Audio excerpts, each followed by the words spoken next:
आज फिर एक काली स्याही रात थी जो पूरी तरह से अंधेरे में डूबी हुई थी। आज फिर मैं अपनी जिंदगी का सबसे बड़ा पाप करने जा रहा था। अंधेरी रात थी और बारिश जोरों शोरों से जारी थी। मैं अपनी जिंदगी में 99 लड़कियों की इज्जत को तार तार कर चुका था। इस अंधेरी तूफानी बारिश होती रात में मैं अपनी गाड़ी में बैठा अपनी मंजिल की तरफ बढ़ रहा था, जब अचानक से मेरी गाड़ी के सामने एक लड़की आ गई। मैंने फौरन से ब्रेक पर पाँव रखा और जल्दी से ब्रेक लगाकर गाड़ी से बाहर निकल आया। सामने ही एक लड़की रोते हुए मेरे पास आई। वह उस वक्त पूरी तरह से सफेद कपड़ों में लिपटी हुई थी। बहुत ज्यादा बारिश होने की वजह से वह पैदल नहीं जा सकती थी और मुझसे मदद मांग रही थी। वह मुझसे कह रही थी कि मैं उसे उसके घर तक छोड़ दूं। वह विधवा है और उसके बच्चे उसका इंतजार कर रहे होंगे। उसकी बात सुनकर मैं हैरत में गिरफ्तार हो गया कि वह बच्चों की माँ थी। हालांकि वह शादीशुदा भी नहीं लग रही थी। वह लड़की बेइंतहा खूबसूरत थी।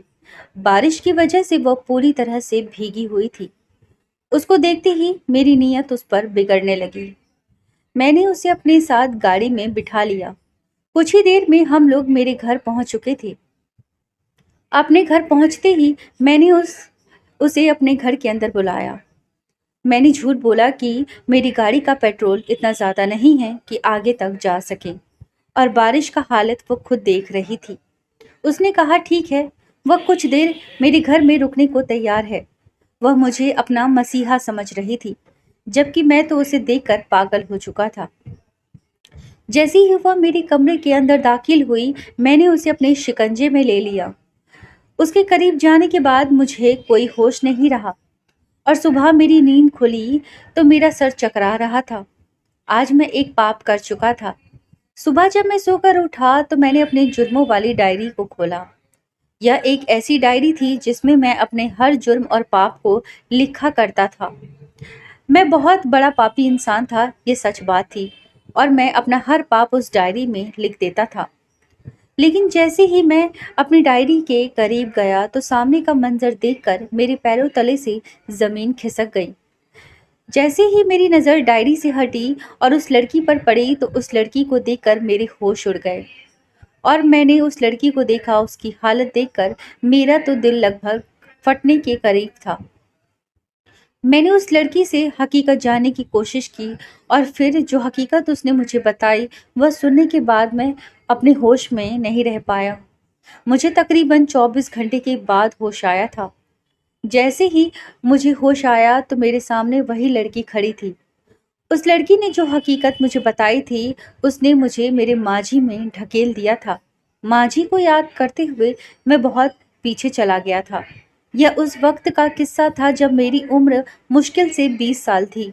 तकरीबन 10 साल पहले की बात थी। 10 साल पहले मैं एक बहुत ही अच्छा और संस्कारी लड़का था। उस वक्त मैं यूनिवर्सिटी का छात्र था। मैं बीएड की डिग्री हासिल कर रहा था। रोजाना सुबह होते ही ईश्वर की भक्ति में लीन हो जाता था। गंदे कामों से मेरा कोई वास्ता नहीं था, बल्कि मैं बहुत ही अच्छा और नेक लड़का था। मेरे माता पिता ने मुझे दुनिया की हर सहलत दी थी, दुनिया की हर खुशियां दी थी, लेकिन उन सब के बावजूद मैं घबराया नहीं, बल्कि मुझ में विनम्रता थी, मुझ में सब्र था। मैंने कभी किसी का हक नहीं खाया था। मैंने कभी किसी को तकलीफ नहीं पहुंचाई थी। लेकिन तकरीबन 20 साल के बाद के उम्र के बाद अचानक ही मुझ पर ऐसे गमों के पहाड़ टूट पड़े कि जिन्होंने मुझे बिल्कुल ही बदल दिया था। मेरी बीएड पूरी होने के बाद लगभग 6 महीने बाद ही मुझे एक अनजान नंबर से कॉल आई कि मेरे बाबा का एक्सीडेंट हो गया है। यह खबर मेरे लिए तड़पा देने वाली थी। मुझे अपनी आंखों के सामने अंधेरा छाता हुआ महसूस हुआ। भागम भाग में अस्पताल पहुंचा। डॉक्टर ने बताया कि मेरे बाबा की हालत बहुत खराब है। यह खबर सुनते ही मैं वहीं पास के मंदिर में गया और फूट फूट कर रोने लगा और ईश्वर से अपने माँ बाप की जिंदगी की प्रार्थना करने लगा। 2 दिन तक मेरे बाबा अस्पताल में जिंदगी और मौत की जंग लड़ रहे थे और 2 दिन तक मैं उस मंदिर में ईश्वर के सामने बैठा रोता रहा और प्रार्थना करता रहा और मुझे यकीन था कि ऊपर वाला मेरी ज़रूर सुनेगा। कम से कम उन दोनों में से किसी एक को तो बचा लेगा। मैंने परमात्मा को उन सभी अच्छे कामों की कसम दी और अपने माँ-बाप की ज़िंदगी की भीख माँगी, जो अब तक मैंने उनको खुश करने के लिए किए थे। लेकिन मेरी यह प्रार्थना स्वीकार नहीं हुई। मेरे माँ-बाबा दोनों का निधन हो गया और यह खबर मेरे ऊपर किसी पहाड़ की तरह गिरी थी और मेरी हालत एकदम से बदल गई थी। जिस तरह से तजुर्बा पाने के लिए इंसान को सिर्फ एक पल और एक लम्हे की ज़रूरत होती है और उस एक लम्हे में उसे तजुर्बा मिल जाता है, उस बिल्कुल उसी तरह एक लम्हा, सिर्फ एक कमज़ोर लम्हा, हमें अपनी पूरी मेहनत से हटा देता है। और मेरे माँ-बाप की मौत की खबर मेरे लिए वह सबसे कमज़ोर लम्हा थी, जिसने मुझे सही रास्ते से एक पल में हटा दिया था। न जाने कितने महीनों तो मैं रंजो गम में डूबा रहा और अचानक जब होश की दुनिया में वापस आया तो मालूम हुआ कि मेरे बाबा की कंपनी पूरी तरह से डूब चुकी थी और मुझे समझ नहीं आ रहा था कि मैं इस परेशानी से किस तरह खुद को निकालूं। माँ बाप की मौत का गम इतना बड़ा था कि मेरे लिए खुद को संभालना बहुत मुश्किल हो गया था। यह मेरी बचपन की आदत थी कि मैं अपने हर पुण्य को अपनी डायरी में दर्ज कर लिया करता था।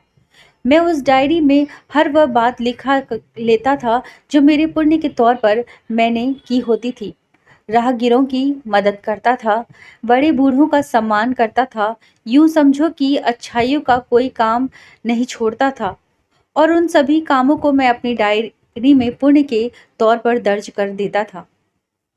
यह सोचकर कि मैंने आज अपने ईश्वर को खुश करने के लिए यह काम किया है, मैंने एक बार फिर खुद से संभाला और फिर एक बार फिर से ऊपर वाले की तरफ झुकने की कोशिश की। मैं एक बार फिर से ईश्वर से प्रार्थना करना चाहता था कि मेरे बाबा का कारोबार सही तरीके से चल पड़े। मुझे कारोबार से कोई मतलब नहीं था, मुझे सिर्फ अपने बाबा की मेहनत से मतलब था। उन्होंने सारी जिंदगी मेहनत करके इस कारोबार को खड़ा किया था और मैं इसे डूबता हुआ नहीं देख सकता था। मेरे पास मेरे बाबा की यही एक निशानी थी। मेरी वो डायरी तकरीबन भर चुकी थी। मेरी डायरी में मेरे बेइंतहा अच्छे कर्म दर्ज थे। आज भी मैंने यही काम किया था। मैं अपने घर आया और अपनी डायरी को उठाया और एक एक पन्ने को पलटने लगा। जैसे जैसे मैं पन्नों को पलट रहा था, मेरी आंखों से आंसू निकल रहे थे। उस डायरी में अब तक लिखे गए तकरीबन 1000 से भी ज्यादा अच्छे काम थे। मैंने अपने ईश्वर के आगे माथा टेक कर रो रो कर प्रार्थना की, हे ईश्वर, मैंने जिंदगी में इतने अच्छे काम किए हैं कि अब तो उनको गिनना भी मुमकिन नहीं है। मेरे मालिक, मेरे किसी एक अच्छे काम के बदले मुझे इन मुश्किलों से निकाल दे। मैं हर रोज सुबह शाम यह प्रार्थना करता और उस डायरी को देख देख कर रोता रहता। सुबह शाम परमात्मा से यह प्रार्थना करता कि हे ईश्वर, मैंने यह भी अच्छाई की है, मैंने वह भी अच्छाई का काम किया है। किसी एक अच्छे काम के बदले मुझे मेरे सभी मसलों से छुटकारा दिला दे। लेकिन शायद मेरी कोई भी अच्छाई स्वीकार नहीं हो रही थी। फिर वह लड़की जो मुझसे बेहद मोहब्बत करती थी और मेरे डूबने का सुनकर मुझे छोड़कर चली गई, वह मुझसे भी ज्यादा अमीर आदमी के पास चली गई थी।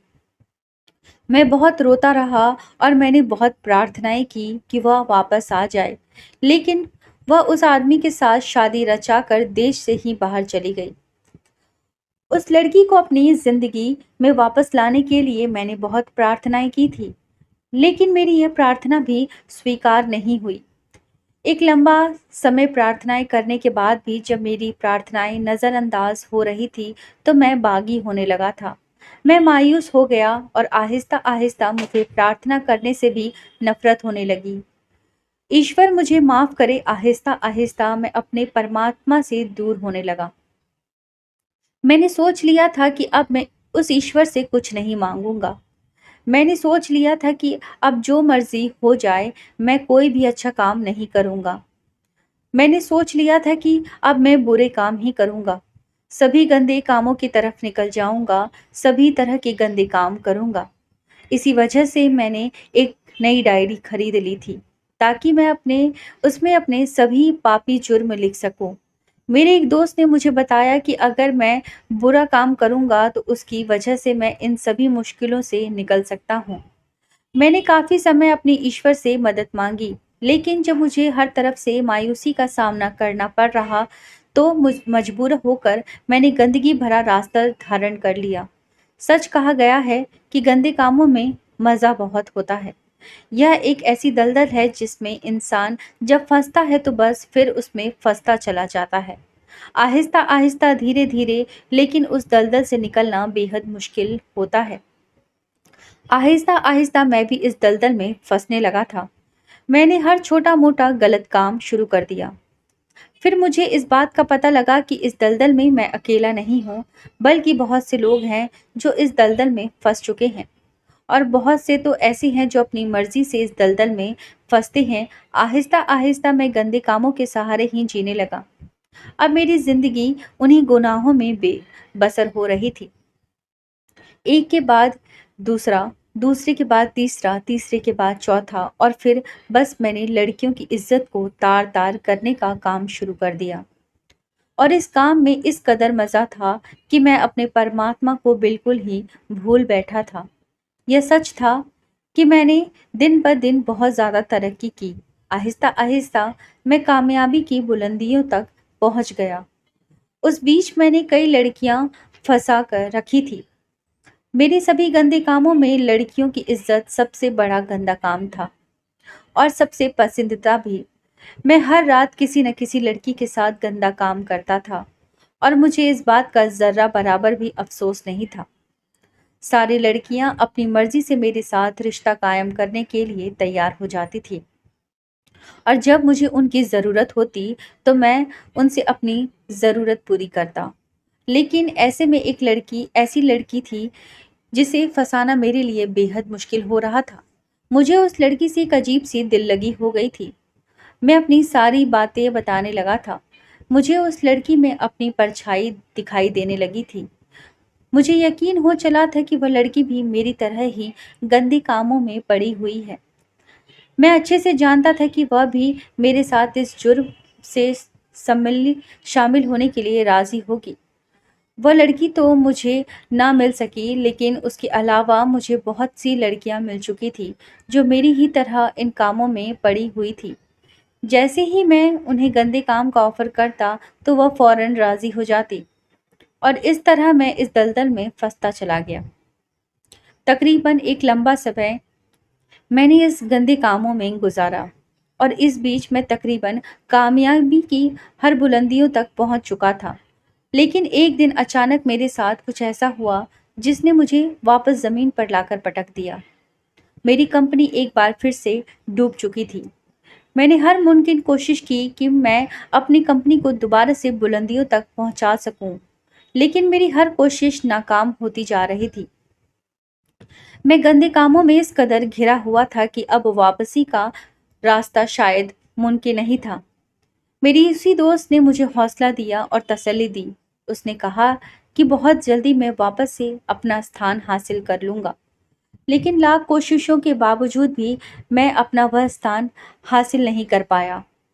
बिजनेस में इस कदर नाकामी की वजह से मुझे ज़रूरत थी कि मैं कुछ पल के लिए सुकून हासिल कर सकूं। इसी वजह से मैंने उस लड़की को अपने सुकून के लिए इस्तेमाल करना चाहा।